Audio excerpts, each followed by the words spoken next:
안녕하세요. 주식 정리해드리는 주정남입니다. 오늘도 시장 정리 한번 해보고 개별 종목 보도록 할게요. 일단 다우 같은 경우에 좀 조정을 보여줬는데 S&P나 나스닥 필라델피아는 상승 마감을 해줬어요. 최신 발표된 이 물가지수의 영향이 높게 나왔죠. 계속 이어진 가운데 큰 하락이 나왔던 기술주 위주의 이 반등이 나타나면서 기술주의 비중이 높았던 나스닥 필라델피아 같은 경우에는 큰 폭의 반등이 나타나는 걸 확인을 할 수가 있습니다. S&P 같은 경우에도 기술주가 포함이 되어 있다 보니까 0.06%까지 상승 마감했다. 이렇게 보시면 될 것 같네요. 자, 그리고 국제유가 같은 경우에는 원유 수급 불균형 지속 전망 요게 나와가지고 81.59달러까지 0.31% 정도 상승 마감했고요. 채권 시장 같은 경우에 휴장했고 달러화는 강세, 금 가격 같은 경우에도 상승하고 마감하는 모습을 보여줬습니다. 이게 아침 기준으로 원달러가 1194.99달러까지 올라간 걸 확인을 했거든요. 대략 13.64원 정도 올라간 건데, 와, 이게 아침에 이걸 딱 보고서 느꼈던 게 뭐냐 하면은, 야, 이거 오늘 또 외국인 파는 건가 싶었는데, 다행스럽게도 현재 1178.5원까지 떨어져 주는 모습을 보여주면서, 아, 이 외국인의 매도세에 대한 부분은 한숨 덜었구나 라고 생각해 볼 수 있겠습니다. 아침에 이 원달러를 계속 보는 이유가 뭐냐면요. 원달러가 올라가면은 외국인들 입장에서는 환차손이라는 게 생깁니다. 그냥 숨만 쉬어도 1% 정도 막 떨어질 수도 있고 올라갈 수도 있다라는 거예요.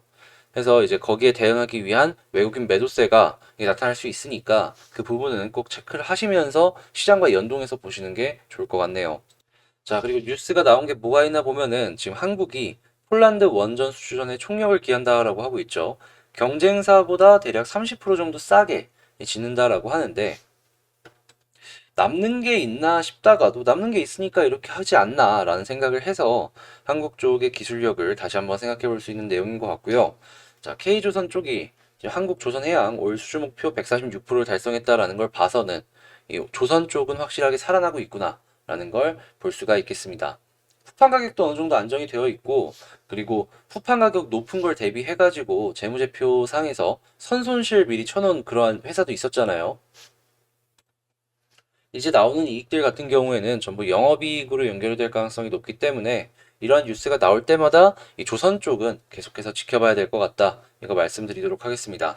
자, 그리고 헝다 채권. 지금 11월 얘기도 계속해서 나오고 있는데 하이라이트는 12월이에요. 12월에 큰 거 하나 남았으니까 이걸 과연 잘 넘어갈 수 있을지.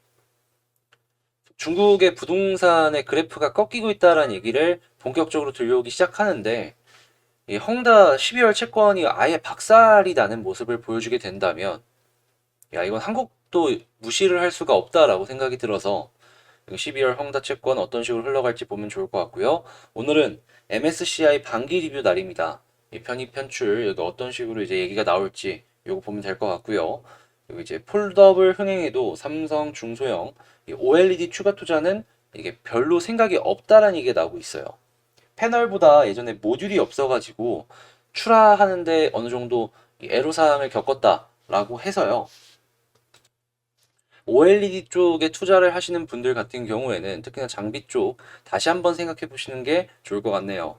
그러면 이제 여러분들 이렇게 말씀하실 수 있죠. 아니 애플에 공급할 거는 그 양 많지 않냐? 그러면은 오히려 OLED 장비나 이런 쪽 이제 공장을 증설하고 이런 것도 생각해 봐야 되는 거 아니냐라고 하는데 지금 얘기를 좀 들어보니까 애플에 공급할 물량은 일시적이기 때문에 추가 투자를 하는데 필요성이 많이 떨어진다라고 해요. 이 추가 투자 같은 경우에는 다른 대형 업체가 추가로 등장을 해야지 그때 이제 라인을 늘리거나 할 가능성이 높아지는 거지. 지금 당장 소재는 꾸준하게 증가할 수 있어도 장비 쪽은 다시 생각해 볼 타이밍이 아닐까. 그럼 이제 폴더블 생각하면은 장비 쪽보다는 오히려 모듈 쪽을 주의 깊게 봐야겠죠. 그래서 이제 모듈 관련주들 쭉 한번 보시자. 이렇게 말씀드리겠습니다. 자, 이렇게 시장 정리 한번 싹 해봤습니다. 뭐 아시겠지만 시장 정리 이렇게 하는데 시간 많이 걸립니다. 구독, 좋아요 한 번씩 눌러주시고요. 댓글도 여러분들 원하는 내용 있으면 한 번씩 남겨주시면 그 부분에 대해서 참고하고 찍어보도록 할 테니까 많은 댓글도 한 번씩 부탁드리도록 하겠습니다. 자, 그러면 개별 종목 한번 보도록 할게요. 자, 제가 이번에 가지고 온 종목은 카카오입니다. 일단 뉴스가 나온 게 하나 있어가지고 요거 한번 보고 가도록 할게요. 카카오 모빌리티 HD맵 스타트업 스트리스를 인수하다. 일단 모빌리티 같은 경우에는 곧 있으면 다음 상장 타자로서 준비가 되고 있는 기업이다라고 알려져 있는데 이번에 HD 맵 스타트업을 인수를 했다라고 해요. 이게 제가 생각을 했을 때에는 없는 기술력을 채우기 위한 그러한 인수가 아닐까 싶은데, 상장을 앞두고 기술력이 늘어난다라고 하면은 이거는 매우 긍정적인 시그널이다, 이렇게 생각을 해볼 수가 있겠죠. 그리고 당연히 카카오 모빌리티가 성공적인 상장으로 연결이 된다라고 하면은 모회사인 카카오 같은 경우에도 호재로 인식을 할 수가 있고 말이죠. 그래서 아주 좋은 상황이 이렇게 나타났다. 아, 이 회사가 잘 한 발 한 발 뛰어나가고 있구나 라고 보시면 되겠습니다. 자, 일단 카카오 차트를 한번 보도록 할게요. 아, 차트 보기 전에 수급 봐야죠. 수급 한번 볼게요. 일단 카카오의 수급을 한번 체크를 해보자면 오늘 외국인과 투신이 이 종목을 끌어주고 있다라는 게 보여지고 있어요. 오늘 한 1.5% 정도 상승을 해주는 모습을 보여주고 있는데, 어제에 이어서 오늘도 외국인과 기관이 적극적인 매수세를 보여주고 있습니다. 저는 무엇보다 인상 깊었던 게 뭐냐 하면 어제 좀 많이 빠졌잖아요. 근데 외국인과 기관이 그리고 금융투자가 대량 매수세를 보여줬단 말이죠. 그렇다라는 얘기는 요 위치가 이들의 입장에서 봤을 때에는 상당히 싸게 느껴질 수도 있었겠구나. 그러면 뭐다? 이 위치가 지켜질 가능성은 매우 커진 것이 아닌가라는 생각이 들더라고요. 물론 이 아래도 빠질 수도 있겠지만 어제의 수급을 통해서 아, 이거 자리를 지켜줄 수도 있겠구나라는 생각이 딱 들더라고요. 그래서 다음번 하락이 나온다라고 했을 때 이 박스를 잘 지켜줄지 이걸 보는 것도 하나의 킥포인트가 될 것 같고요. 오늘 같은 경우에는 확정치는 아니지만 예상치의 투신이 굉장히 많이 사주고 있습니다. 21선을 뚫어주려는 모습을 보여주고 있죠. 장 끝나고 나서 이들이 끝까지 플러스를 유지를 해줄지 요거 보시고 플러스 유지가 되고 금투나 그동안 많이 팔았던 뭐 연기금 같은 곳에서 플러스로 끝내주는 모습을 보여준다면 한 번 더 상승까지도 이어질 수 있겠다 생각하시면 될 것 같습니다.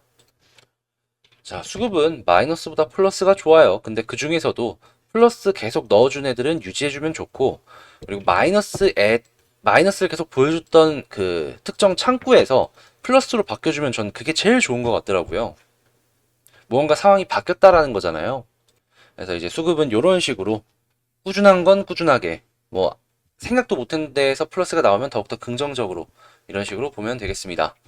자, 카카오 지금 21선을 차트가 뚫어주는 모습을 보여주고 있는데, 제가 이전에 이제 말씀을 드렸던 것 중에 하나가 뭐냐 하면 21선 이탈을 하는 모습을 보여주면 절반 정리해라. 그리고 다시 회복하면은 다시 사라. 하면은 리스크 관리도 될 것이고, 이게 혹여나 모를 이 추가 하락에 대해서 피해갈 수 있을 것이다 라고 말씀을 드렸는데, 추가 하락은 안 나오고 다시금 반등하는 모습을 보여주고 있죠. 자, 이러면 아까 말씀드렸던 것처럼 21선 다시 돌파하고 자리 잡아주려는 모습을 보여주고 있으니까 오늘 종가 기준으로 생각을 하면서 매수 한번 넣어도 괜찮을 것 같아요. 21선이 우상향을 보여주고 있단 말이죠. 여기서 한번 이탈한 걸로 아직 추세가 완전히 꺾인 것도 아니니까 회복해주는 모습 보여주면 이 흐름 잘 타고 올라갈 줄 수 있어서 여기서 추가 매수하는데 부담감? 이런 건 없어 보이는 것 같아요. 다시금 자리를 잡는 모습을 보여주고 있는데 또다시 이탈을 한다? 여기에서는 다시 절반 정리해서 나머지로 지켜보는 게 더 좋을 것 같아요. 다른 것들 보시면 아시겠지만 한 번은 오케이 넘어가는 경우가 있는데요. 두 번째는 그냥 딱 지지라인 이탈하면은 쭉 떨어지는 경우를 많이 보여주곤 하거든요. 그래서 요번 한 번은 관대하게 넘어가더라도 두 번째는 좀 조심을 해서 보자, 이렇게 말씀드리겠습니다. 자, 그리고 이게 올라타는 상황이 되면은 그 다음번 저항은 이제 60일선과 맞닿게 될 텐데, 60일선 같은 경우에는 이렇게 매물대가 많이 비어있는 부분에서 맞닿는 거나 마찬가지라 한 번 정도는 저항을 맞을 수 있는데, 제가 생각했을 땐 뚫고 갈 것 같거든요. 그러면 그 다음 매물대인 요 부분 14만원 초중반까지는 지켜보자, 이렇게 말씀드리도록 하겠습니다. 매물이 비어있으면 작은 힘으로도 쉽게 올라갈 수 있어요. 계속 반복드리는 말씀인데 이게 무엇보다도 중요한 매매 방법 중에 하나이기 때문에 여러분들이 알아두셨으면 좋겠는 마음에서 이렇게 말씀드리는 거니까 꼭 기억하시고요. 자, 이 21선이 추세가 계속 유지되길 바라며 여러분 성공적인 투자하시면 좋을 것 같습니다. 주식은 아니다 싶을 때는 정리해야 되는데 맞다 싶으면 계속 가져가는 게 맞거든요. 오늘 다시 회복하는 걸 봐서는 카카오는 맞는 종목이 된 것 같네요. 근데 또 아니다 싶으면 뭐다? 팔아야 된다. 자, 구독, 좋아요 부탁드리고요. 자, 그럼 오늘 카카오 영상은 여기서 마치도록 하고, 제가 아마 다음 주부터 멤버십을 오픈할 수 있을 것 같아요. 멤버십.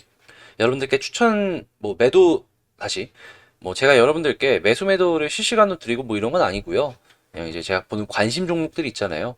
15개로 정리를 해가지고 넣고 빼고를 해가지고 실시간으로 제가 보는 관심 종목은 무엇이다. 여러분들께 좀 이제 보여드릴까 하는데 아마 1일 1영상이 나갈 거예요. 그래서 이제 퇴출되는 건 뭐고 투입되는 건 뭔지 이런 것들 이제 계속 보여드릴 거니까 궁금하시다 싶으면은 그거 멤버십 가입하셔가지고 저랑 한번 오래 가보셨으면 좋을 것 같네요. 자, 그러면 전 다음에 더 좋은 영상으로 다시 찾아뵙도록 하겠습니다. 감사합니다.